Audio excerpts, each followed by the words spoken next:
Olá, vamos conversar mais um pouquinho sobre preconceito linguístico nesse nosso café com texto. Então, a gente hoje vai falar sobre uma parte desse estudo inspirado no livro Preconceito Linguístico, do escritor Marcos Wagner. A gente vai falar sobre a mitologia do preconceito linguístico. Existem mitos que precisam ser derrubados sobre a questão da linguística ou do falar dentro do nosso país. Porque preconceito linguístico, gente, isso é um preconceito, um tipo de preconceito que precisa ser combatido, que é difícil, porque ele é invisível. Porque, vamos refletir junto, para que eu consiga destruir um preconceito, resolver um problema, o primeiro passo é eu saber reconhecer que esse problema, ele existe. Se eu não reconheço a existência de um problema, como é que eu vou sanar? Não vou, né? Porque ele nem existe na minha cabeça, ele nem me incomoda. E existem muitas pessoas, mas muitas, que sofrem devido a esse preconceito.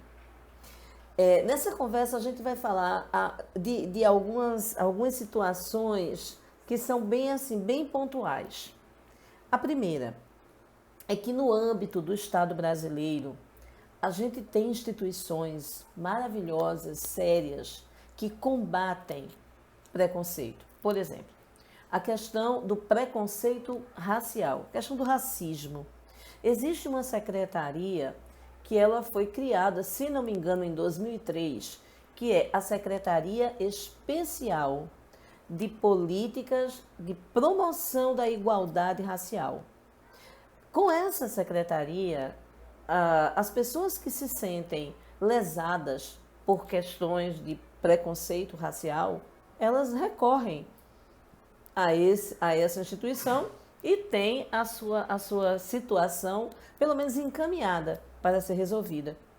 A questão do sexismo existe desde 2002 a Secretaria Especial de Políticas para Mulheres. Mas não, e outras, né? Mas não existe uma secretaria específica para a questão linguística. Não existe uma política linguística oficial, né, para essa língua falada por minorias historicamente marginalizadas. E aí você pode me perguntar, Ritinha, por que você está falando dessa língua? A gente não fala português ou brasileiro, como também se defende? Dentro do nosso Brasil, a gente tem mais de 200 línguas. 200 línguas, quando eu falo, são 200 formas de falar, né? De pessoas de classes sociais diferentes, de culturas diferentes, de origens diferentes, e todas falam o que a gente chama de português. Mas cada uma fala de acordo com a sua, muitas vezes, região, né? De acordo com a sua estrutura econômica e a sua estrutura mesmo educacional.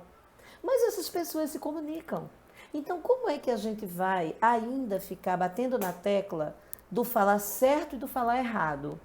E talvez você aí me pergunte, mas Rita, você é professora de português, de língua portuguesa, e você trabalha com alunos, por exemplo, que prestam concurso, que fazem prova de redação. Sim, faço isso. E qual é a orientação que você dá nesse momento, no momento em que eu estou trabalhando com um aluno que vai ser avaliado através de uma redação, do redigir um texto, cuja banca examinadora está tomando como parâmetro a gramática normativa? Claro que a gente vai trabalhar a gramática normativa.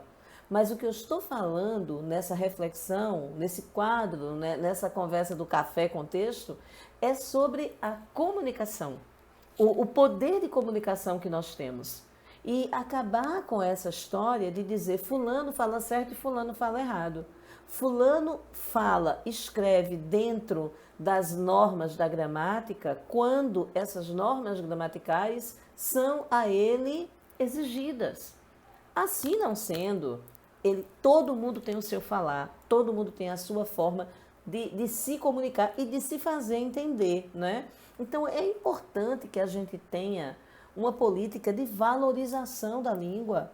É importante que a gente tenha órgãos, né, que mostrem que não podemos discriminar ninguém. É interessante como, às vezes, as pessoas acham que rir do outro é um crime que vai constranger, tá? É um constrangimento. Então, existem penalizações para isso, né? De constrangimento, de humilhação. Mas quando esse constrangimento, essa humilhação é com relação à linguagem dessa pessoa, não existe essa, ainda não, né? Não existe essa penalização pelo crime de preconceito linguístico. Quer ver um exemplo? Se não me falha a memória, também foi em 2016, um médico em São Paulo atendeu um paciente. Esse paciente era uma pessoa muito humilde, creio que era um pedreiro, que só estudou até a segunda série do ensino fundamental 1, e essa pessoa, ela falava, segundo a norma culta, o chamado falar errado. Então ela chamou raio-x, ela se expressou como pneumonia e não pneumonia, foi alguma coisa assim. E depois esse médico, ele se desculpou, claro, né? Nada mais óbvio do que ele fazer isso, era o mínimo que ele poderia ter feito. Ele com algumas enfermeiras, eles riram, ele riu na hora do atendimento. Esse senhor estava acompanhado de um sobrinho, e depois e o sobrinho percebeu o tom, né, de ironia quando o tio pronunciou raio-x e pronunciou pneumonia. E daí esse médico foi às redes sociais e fez uma brincadeirinha com um papel, acho que é uma folha do receituário dele, e colocou: não existe pneumonia, não existe raio-x. E aí depois ele apagou a postagem, mas aí já era tarde, aí ele se retratou, enfim. E há processos e tudo mais, pelo constrangimento, porque ele expôs, mas não pelo preconceito linguístico, né? Então, veja a que ponto a gente chega. De uma pessoa, porque ela falou dentro da maneira dela, ela ser constrangida. Então, é interessante, e aí vem mais um dado: existe uma Declaração Universal dos Direitos Linguísticos. Essa declaração, ela já roda o mundo desde 1996 e sob o patrocínio da Unesco. Ela foi proclamada, né, na Espanha, em Barcelona. E isso aconteceu, e a proclamação dela, né, ela já existia, mas a proclamação dela foi oficialmente, como é que eu posso dizer? Foi oficialmente retratada após a queda do governo ditatorial franquista de Francisco Franco, na Espanha. E o novo governo democrático, uma das primeiras ações que ele fez foi exatamente democratizar os direitos, né, linguísticos, as relações linguísticas no território espanhol. Então, é interessante porque é um preconceito, gente, que fica muito claro numa série de afirmações que a gente faz. Afirmações até negativas. Por exemplo, que o brasileiro ele não sabe falar bem o português. Que brasileiro, quem fala bem português é Portugal. Então, às vezes, a gente afirma negativamente uma imagem que não é nossa. Como se nós tivéssemos aquela, eu não digo eu ou você, tá? Mas muita gente pensa isso. Quem fala corretamente português é Portugal. E aí, nessa linha de raciocínio, se nós não temos no Brasil essas secretarias, essas declarações que possam, na verdade, servir como um parâmetro para a gente compreender que existe sim uma defesa contra o crime do preconceito linguístico, como o crime do racismo, como o crime do sexismo, o crime do linguístico, desse preconceito. E aí, a partir desse pensamento, o que a gente vê? A gente vê que as pessoas elas vão cristalizando em si conceitos, informações, crenças, precisam ser derrubadas, né? Basta uma análise um pouquinho mais rigorosa que a gente começa a derrubar essas crenças. Então, quais são os 8 mitos sobre os quais a gente vai conversar nessa história de preconceito linguístico? Observe o primeiro mito. Português do Brasil apresenta uma unidade surpreendente. É um mito. Quando a gente diz que o português do Brasil apresenta uma unidade surpreendente, a gente está dizendo que no Brasil, de maneira surpreendente, todos nós falamos da mesma forma. Nós não falamos da mesma forma, nós temos linguagens diferentes, sotaques diferentes, regionalismos, expressões, que muitas vezes, de um estado para outro, aquela expressão que é algo comum no dia a dia pode ter uma conotação até negativa em um outro local. O que é uma palavra comum de se ouvir numa região pode não ser comum de se ouvir em outra e aí ter uma conotação muitas vezes de algo negativo, o que em outro local não o é. Então, o primeiro mito é esse, que no Brasil, o português que a gente fala, ele é de uma unidade surpreendente. O segundo mito, brasileiro não sabe português. Só em Portugal se fala bem português, né? Então, é meio que a síndrome do colonizado. Português é muito difícil. Esse é o terceiro mito. Que história é essa? De português é muito difícil. Eu já tive alunos que chegaram para mim em sala de aula logo no início do ano e disseram assim: olha, Ritinha, depois da primeira aula, segunda, Ritinha, eu gostei de você. Ai, que bom, maravilha. Mas eu vou logo avisando, eu não sei nada da sua matéria. E eu sou professora de língua portuguesa. E aí eu me espantei, porque eu disse, bom, então como é que a gente está conseguindo se comunicar? Eu estou falando, você está me entendendo. Você falou e eu entendi. Como é que você não sabe nada da minha matéria? Entende qual é a ideia? Eu não sei da sua matéria. E ele diz, não, eu sei, eu falo, claro, né? Eu falo português. Mas o que eu quero dizer é que português, eu não sei. Então é essa a ideia.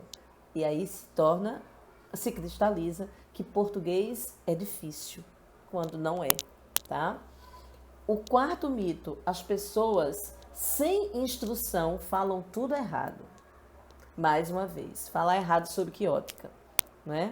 Como assim sem instrução? Pessoas que não tiveram uma possibilidade de estudar em uma escola, que não têm uma vida acadêmica. Mas essas pessoas são sem instrução? O que é instrução? O lugar onde melhor se fala português no Brasil é o Maranhão. Isso é outro mito.